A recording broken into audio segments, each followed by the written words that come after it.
Hello, my friends. I'm Mary Rose Feldman. I'm an artist and a certified Zentangle teacher. Welcome to my studio and welcome to today's class that we're going to explore the Tangle Clams by, I just forgot her name, Sharon Wrench. We're going to work on a square Zentangle tile today, 3.5-inch square. I'm working on white just to make it easy, but you can do this class on anything you want. And I know I repeat this at the beginning of all the classes, but just in case you're going out of order, I encourage you to make these tiles your own.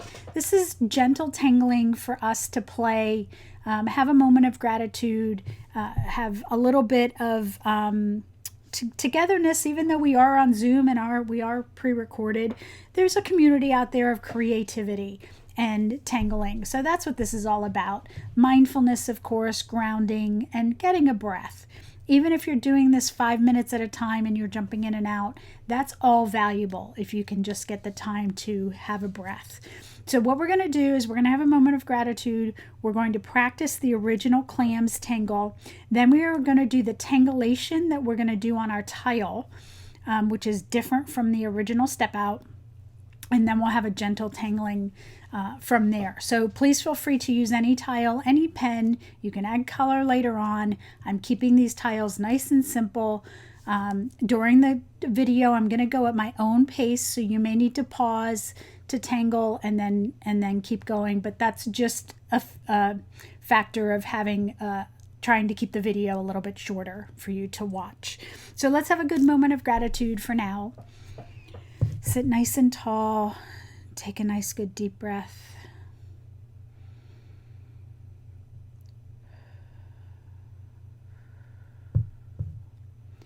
And every time I inhale, I imagine positive energy filling my mind, filling my body, going all the way down to my fingertips, just getting good positive energy at the end of my fingertips. I know that sounds silly to visualize that, but it just helps me absorb good things. And then when I exhale, I think of releasing whatever is holding me back. Tension, insecurity, inner critic, worry. And I just think of blowing it out.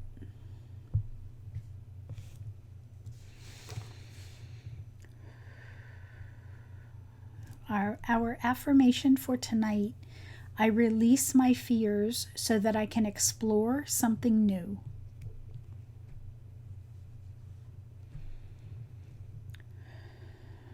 Have your own moment of gratitude, and then we can begin. So this is our affirmation. A lot of people like to see the affirmation card. This is from my affirmation deck for tangling, our Zentangle journey. And I thought this was a very interesting pull. I literally shuffle the deck and pull the card that comes to the surface. And the fact that we're doing a tangleation, I thought this was pretty appropriate. So that's our card for the class. Let's go ahead and practice Clams. I'm just going to use an 05 black pen to practice. This is Clams by Sharon Wrench.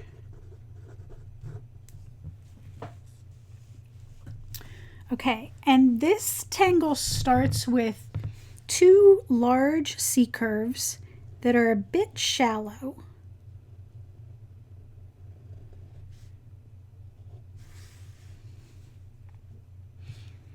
And essentially what we're doing is we're making these 2 large rice shapes. So sometimes I can do the rice shapes by themselves. Sometimes I do the 2 C curves first. And we are going to aura this inside curve. So it's going to be start here and aura to a point. Move our way down and always tether to the same point. However many you get. And you do the same thing on the other side. Tether to the point. So you can see it's mirrored.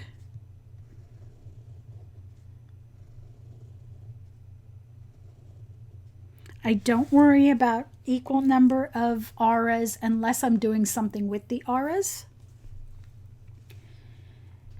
And then the tricky spot on this is you put orbs in this gap,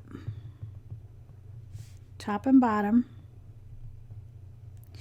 And I say it's tricky because the wider this span gets, you could see the orb needs to be pretty huge to connect both. And I don't necessarily always like it that way. So I sometimes try to make this C curve a little shallower so that the orbs can fill in.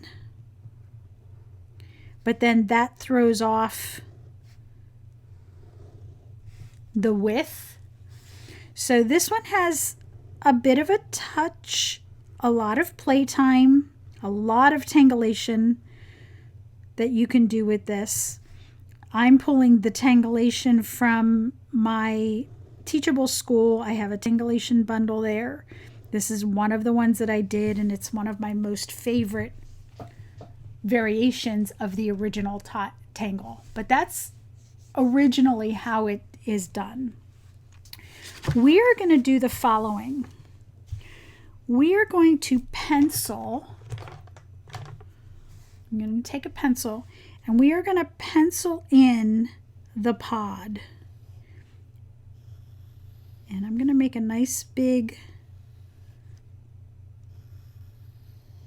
curvy pod. So we're going to pencil that in. And what we are going to do is we are going to wrap our aura. So see how I'm hooking around and then I'm coming to a point and I'm connecting that. I'm going to leave some space and I'm going to do another one. So notice that these have an aura with them. And I usually like to do the bottom one first, and then I can take off from here and do the top one. That seems to work better for my hand. And then we'll do another one here. So two things I've changed. I'm taking these auras and I'm wrapping them, and I'm aura-ing them. So each aura here I treat as individual auras. Here I'm working them in pairs. So I'm going to do the same thing on this side.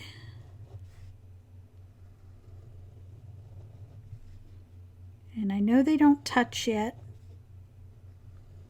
It's a little bit of an error on my part when I drew the pencil. But no mistakes, right? So maybe what I'll do is I'll just bring an extra aura to get them to touch. Won't matter. It'll be fine. And then what I did is to connect these, because we just have the pencil lines right there, I'm going from behind this one to the outside of this one. So behind this one to the outside of this one. Behind, so notice that it goes inward. That's one variation. And on this variation, I'm going to do something different. I'm going to do a C curve. And this is the way we're going to do it on the tile, the C curve. But I wanted you to see that you could do the S curve method. I'm going to do a C curve to connect. And then when I finish up that little hook, you get that type of look. So it curves inward. And then I'm going to put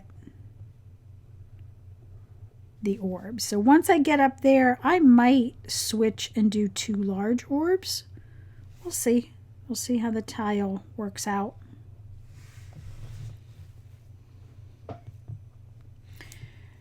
And once you erase those pencil lines,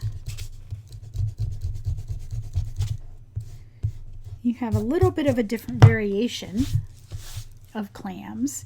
And then we are also going to come into these strips and we are going to use our thicker pen to color them in and leaving that wispy highlight.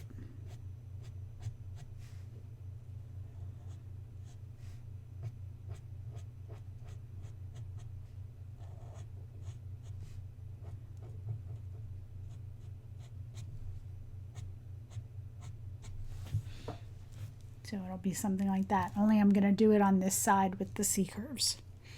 So that's the variation, and I love this variation, particularly this side with the C-curves. So that's where we're going to go, the original and our tangleation of it. So I'm going to show you our tile,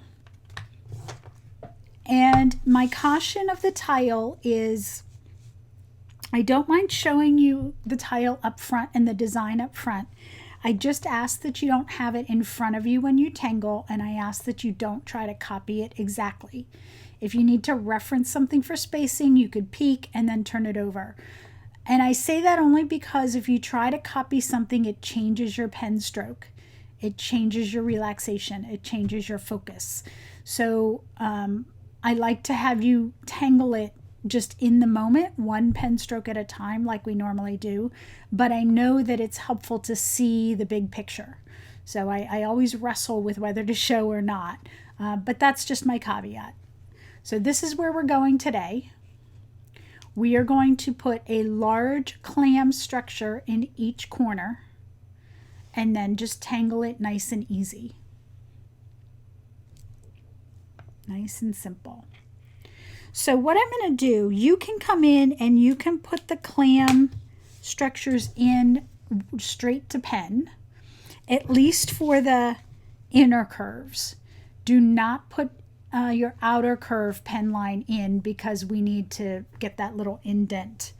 So I'm going to do pencil, and I'm going to come into each corner. And I'm going to put my pod, then I'm going to turn, and I'm going to do the same thing, and they may overlap, they may not. Everyone's going to be different.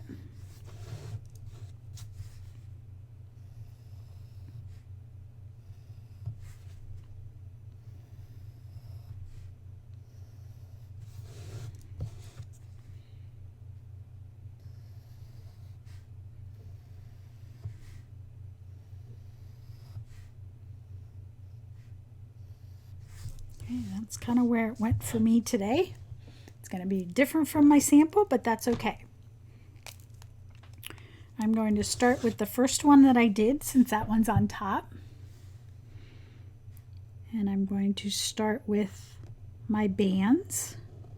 I'm sticking with my 05 pen, and that first band ends up being my C-curve.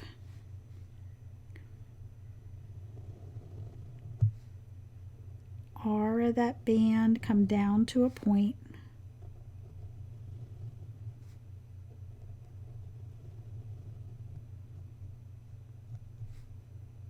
And this one's going to be off the page a bit.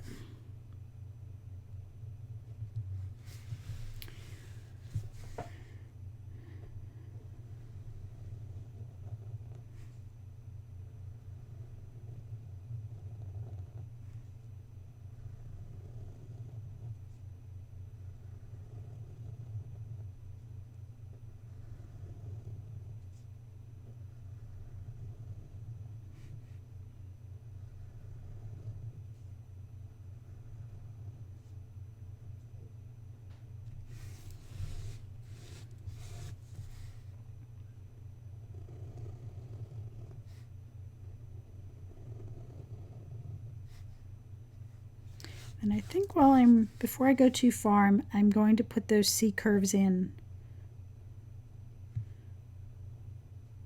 right at the start, because that may change how another Clams goes behind. And I will put the orbs in.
This is your reminder to keep a nice loose pen grip.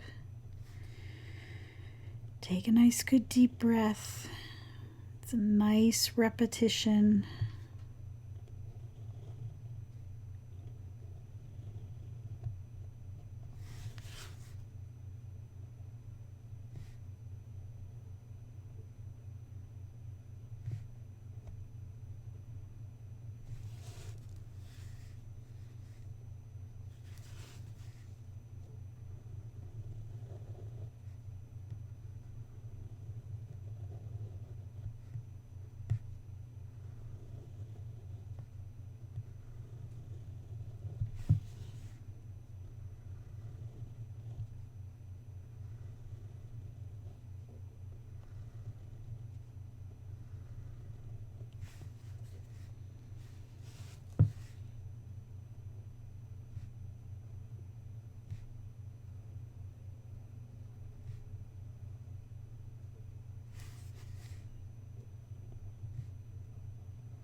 When you're drawing behind, don't forget to air draw.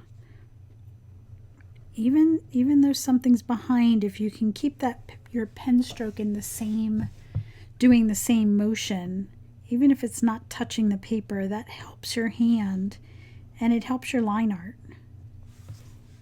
because your hand has memory.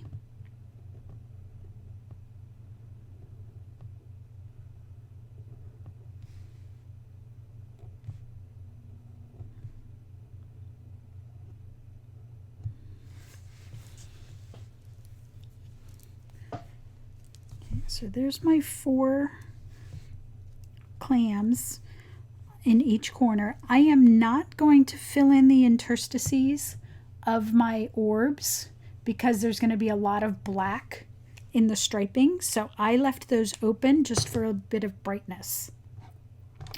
I'm going to take my graphic one and I'm going to go ahead and fill in my bands, and I'm going to maintain that little highlight. And remember, we don't want a blocked out highlight. We want that to be wispy. We don't want it to look like a stripe. We want it to look like a highlight. So you want something nice and wispy like that. I hope I'm not losing my voice. You might ask, do I line up the highlights? Yes. I will try to line them up logically. Sometimes I don't always get it. Like this one will be a little bit lower, which I think is fine.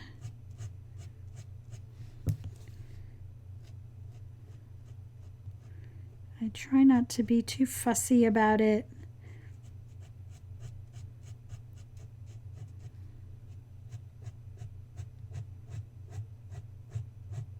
Oh, and this one I completely forgot to put in the highlight because my mind was thinking about the next step for the class, so whoops.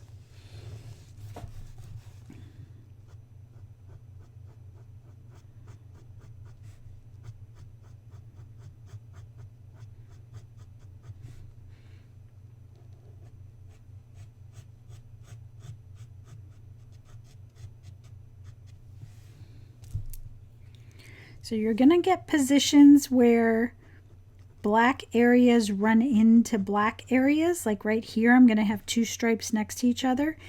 It's going to be helpful if you leave a little bit of a gap if you can. And I mean like just a sliver of light. I will show you when I get there. Not quite there yet.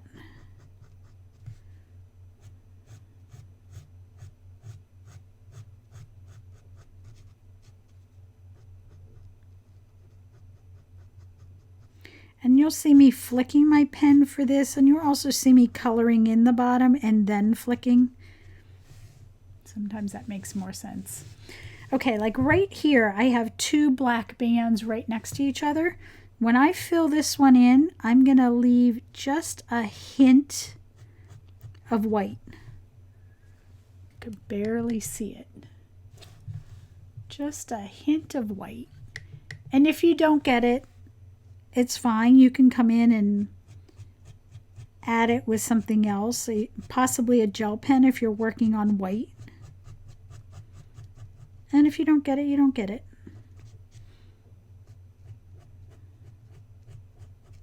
This one I'm not going to worry about because they're far enough. They're not far enough away from each other, but they're offset enough.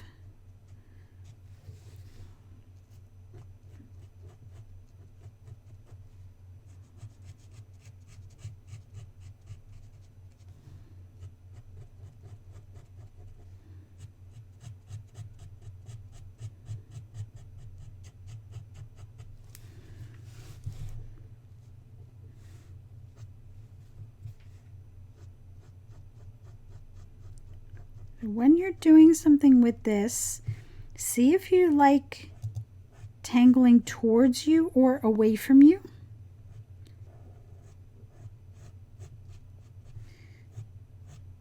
For me, it depends on the pen stroke I'm doing, how long I've been tangling, my tension for the day. So if you're doing something and it feels a little awkward, turn your paper. See if going a different direction helps.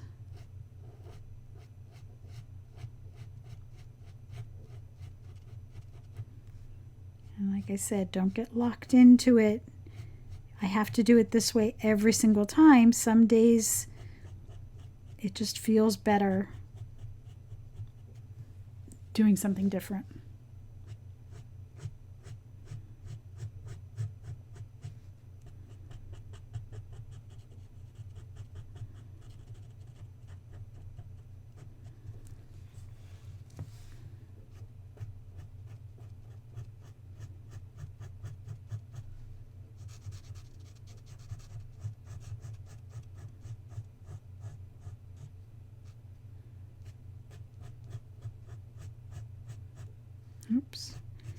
I almost colored it in full again, so that highlights a little lower.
I'm using a graphic 1 to color this in, but you can use anything you want.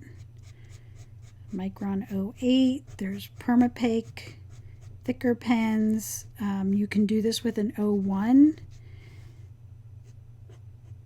if you enjoy the zen of coloring in.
All right, so there's my clams. That's all we're gonna do. That's monotangle today. So we can go right to shading. And what we're gonna do on each clams is we're gonna shade in the white areas heavily at the top and the bottom. And then we're just going to blend that out, leaving a highlight, just like we did with the black pen, leaving that highlight. They might not match. Most of mine probably won't match. I don't worry about that. You just want graphite at the bottom and the top of each of those white strips. And then I'll show you how to make a quick Mary Rose gem with the orbs.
When I shade, I tend to do 2 rounds of shading. So if you're watching the video and you're seeing me, I'm kind of scribbling in quickly here. I'm not being super precise, although I'm trying to keep my point keep my point facing into the right direction of where I'm shading. But for my first round of shading, I usually am just putting down my mapping of graphite. It's usually a medium level shading. I'm verifying where I want to put my lights and my darks. And I'm going to come in for a second round where I refine the dark edges.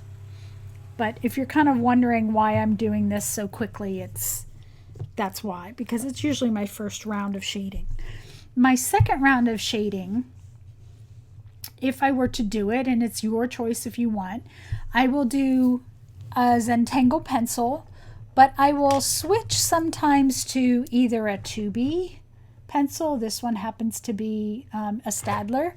I will switch to a black colored pencil. I will switch to a Nero pencil and a jet black. I'm loving the Pitt matte pencils, something that's a little bit darker.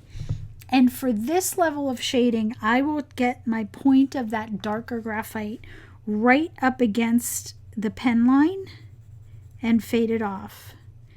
Right up against the pen line and fade it off. So I'm going to do one whole Clams shape for you. So you could see I'm choked up on my pencil compared to what I was doing with my graphite. I'm fading it off, so I may or may not have to tortillon. And I'm paying attention to the edges mostly.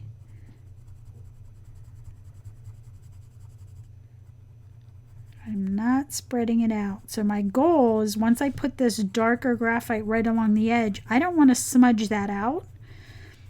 So that's why I try to have better control of my pencil where I fade it out.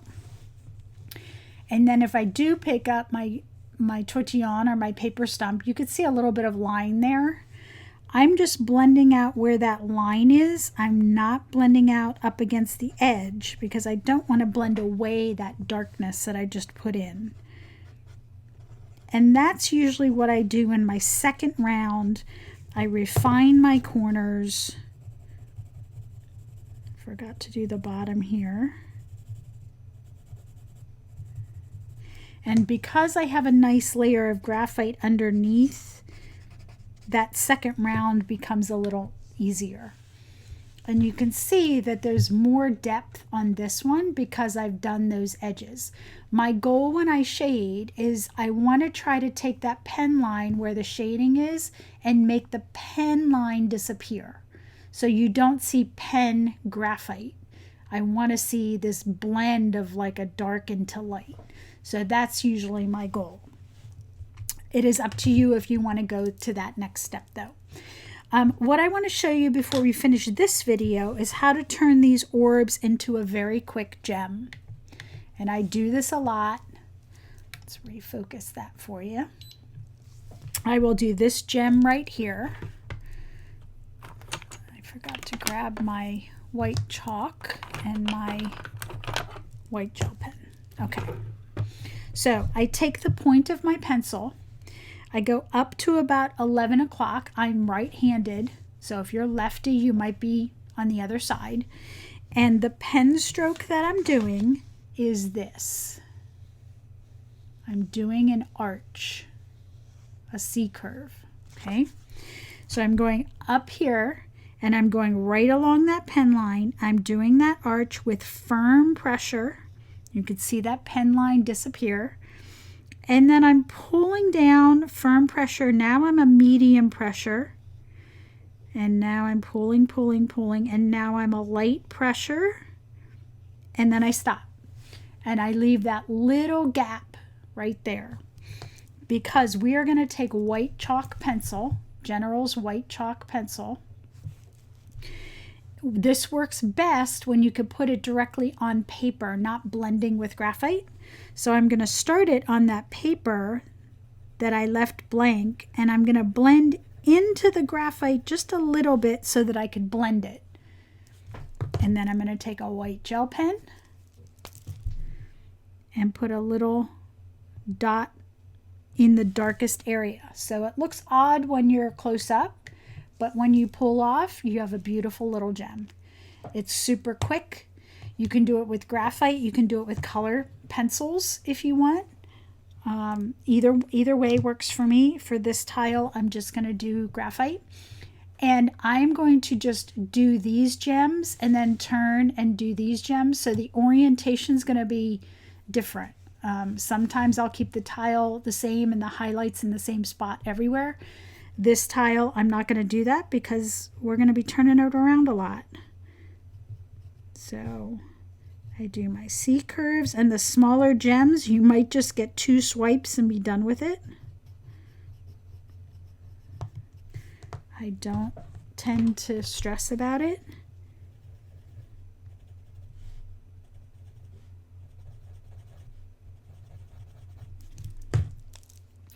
And just be aware that your white chalk pencil might pick up graphite.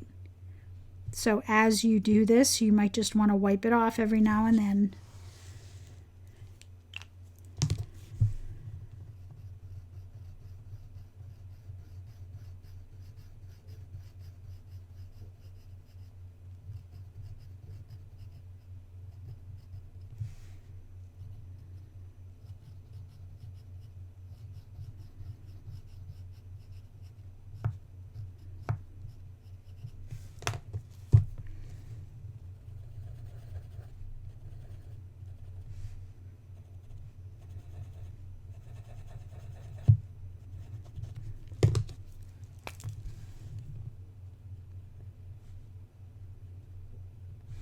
Sometimes after I do this, I need to refine my pen line around the gem. So you may or may not need to do that. Remember that that gel pen takes a little bit to dry, so watch your hands.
And remember your chop.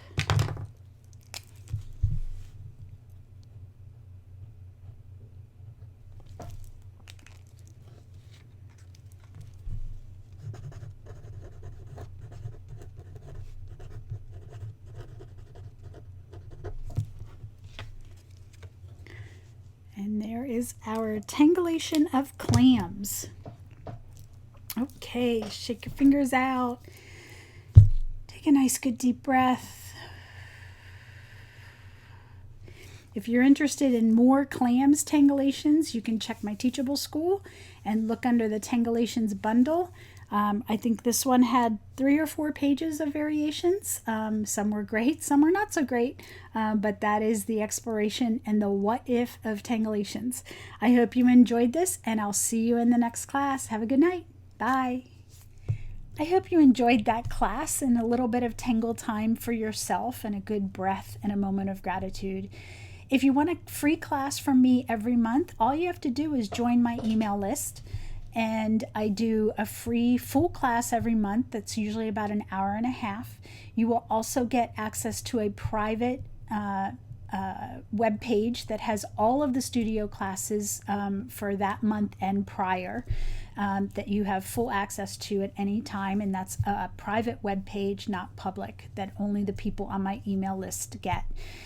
And all I do is send a Monday email. It gives you updated class information about my upcoming retreat every year, new things that are coming out, interesting things happening in the studio. So every Monday you'll get an email with all of that information plus an affirmation to help you boost you through your week ahead.